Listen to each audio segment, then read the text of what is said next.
I bet you this would love to just go screaming loud. I don't do that, won't do that. It's got a real rah to it.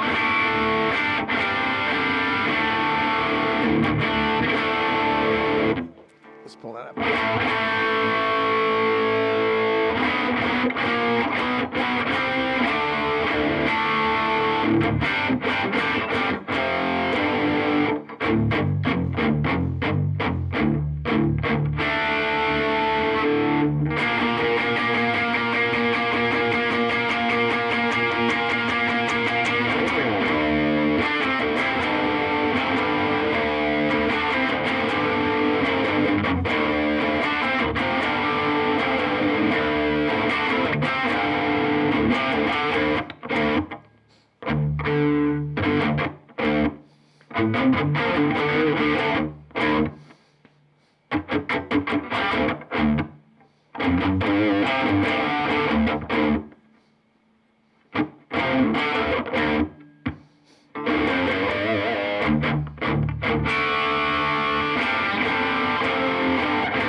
Yeah, well, I like this one.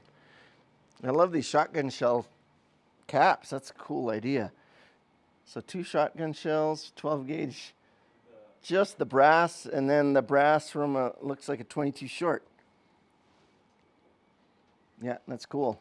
And then a Telly style control panel. These really cool little keepers for the tail bar here. It's a real, oh, and roller saddles. I didn't catch that. That's cool. And then this really neat, well, looks like ammo box. Springfield. Oh, neat. That's a really cool combination of woods. And I love this rough hewn. It looks like that must have been cut like with a real rough saw and then just worn and aged and never finished, right? Like it was just left raw. Yeah, a nail hole or a screw hole or something. That's super cool. Oh, and then I didn't notice it had the Winchester emblem in there too. Yeah, very cool build. I love this. This is awesome.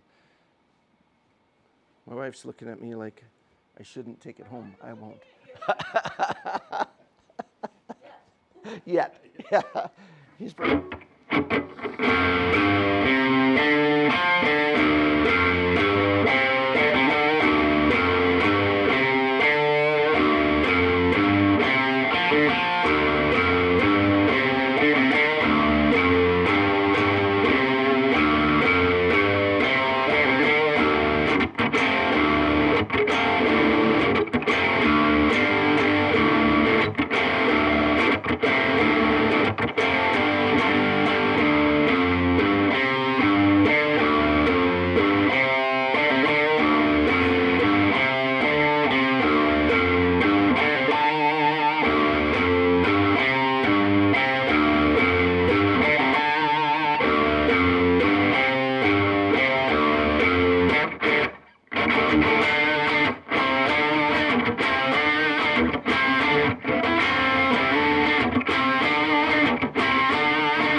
The band that I play in is called Revolution Engine, and overall we get a lot of comparisons to bands like Rage Against the Machine, Linkin Park, Papa Roach, POD, Audio Slave, things like that.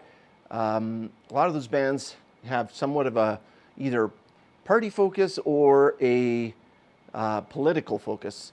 Our stuff is more social conscience, so a lot of our lyrics are focused on issues of the day like poverty or human trafficking or sexual exploitation or those types of topics. Generally lots of things that most people would agree on, but you'd be surprised.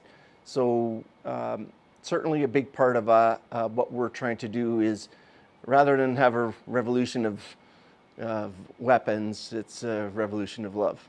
Yeah, when I'm playing my style, my kind of riffs and things, I do a lot of left hand mutes and percussive picking. Lot of mutes in between, and a lot of riff-based lines like that. In Revolution Engine, that's sort of my shtick. So like this type of thing.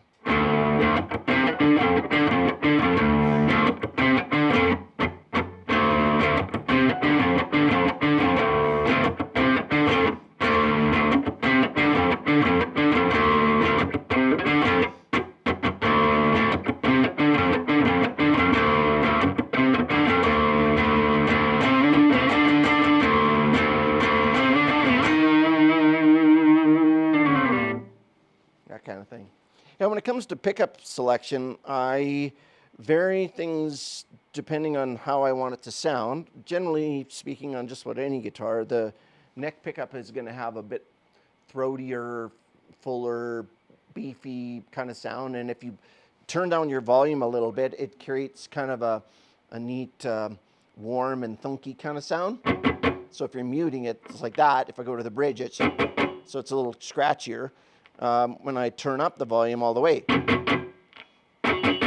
So then when I'm trying to play a part like that, if I've got the volume down, it just reduces the distortion in this case, as well as just creates a little bit of a different vibe. So if I play the same piece with two different volumes and the same pickup, and then crank it up, just a lot more aggressive. And in that particular song, the recent one we recorded, it's I'm more going for a little bit cleaner kind of thunk. So, and then when I go to the chorus, to the big part of the song, then I go to the lead pickup usually and crank up the volume. So.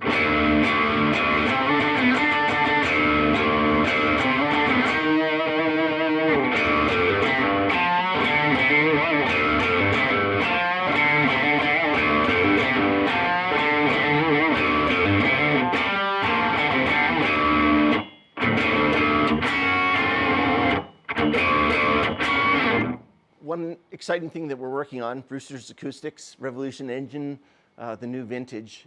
Kevin from the new vintage is building a guitar for me, and it's going to incorporate in the body a slab from the farm that I grew up on, a slab from the original building that my great-grandfather built, a barn on the farm, and that building is no longer there, but we're building the body out of that slab. So it's a touchstone to my heritage. It's a heritage guitar build. It's going to turn out really cool. I'm really excited. This is an example of one of the new vintage guitars.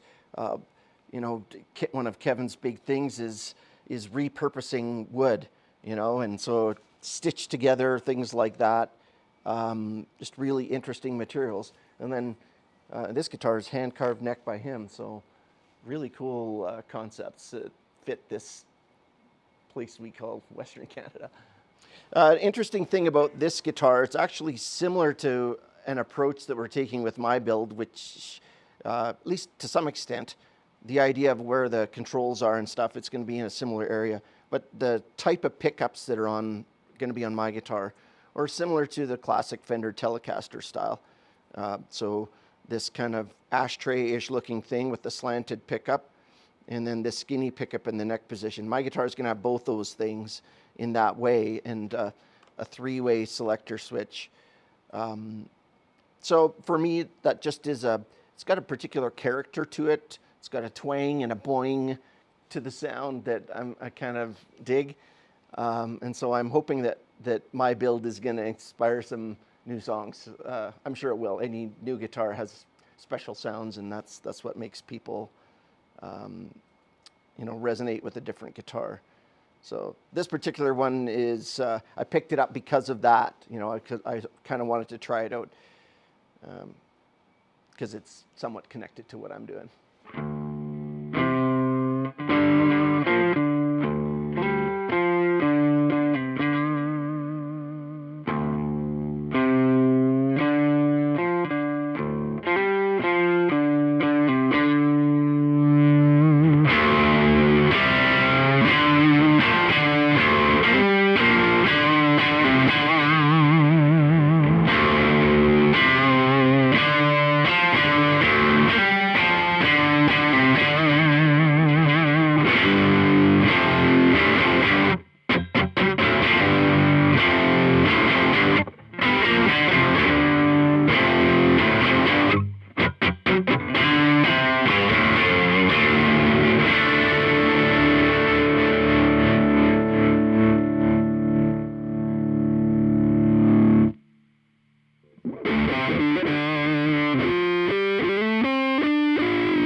Yeah, now there's a throaty sound.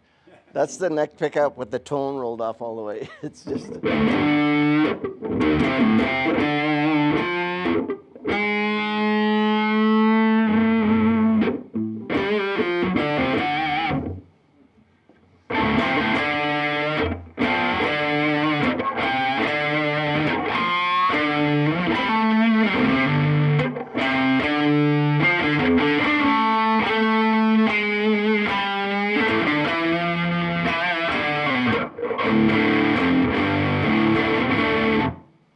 So what's this guitar called again? The Wolf? Yeah. The Wolf, yeah. So I saw the pictures of it, and so I was kind of interested in trying out. It reminds me of an SG style guitar. It's a little bit more similar to the one that I play as my main guitar. I play a Les Paul Studio as my main guitar, and it has humbucking pickups like this. And they're definitely a thicker, chunkier, aggressive sound, particularly these ones with the big bars in the instead of the individual pull pieces. It just makes for a real, no, it's a pretty angry sounding guitar. to me, it's angry sounding, at least with the way I play it. But yeah, it's got that vibe. And so for me, when I'm playing so it wants to squeal like that, and then when I chug it, it's got that real barking chug sound that I like.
One of the things that we really spend a lot of time on as a band is our live show, and it's called a show for a reason, and there's a reason that people say, I'm going to go see a band tonight.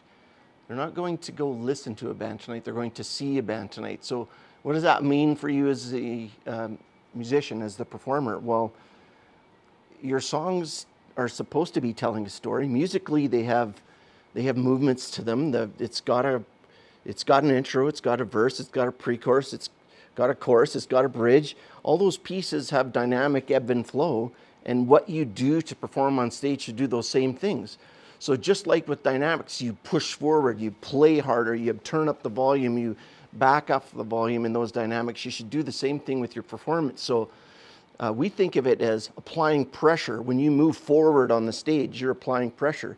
So when you're at the peak of the most intense part of the bridge or the most intense part of the chorus, then what is the most featured part? What's the vocalist doing? He's pressing forward to the left downstage or to the right downstage. The guitar player, me, is moving, outside to the right side of the stage, stage right. Those kinds of things, that ebb and flow. When you think about your performance and you move accordingly to apply intensity to those dynamics visually, and then the way that you move, if you just move forward and back, front to back, that's invisible almost to the stage. You have to move forward at a diagonal because then you're moving across someone's field of vision, and we see that more.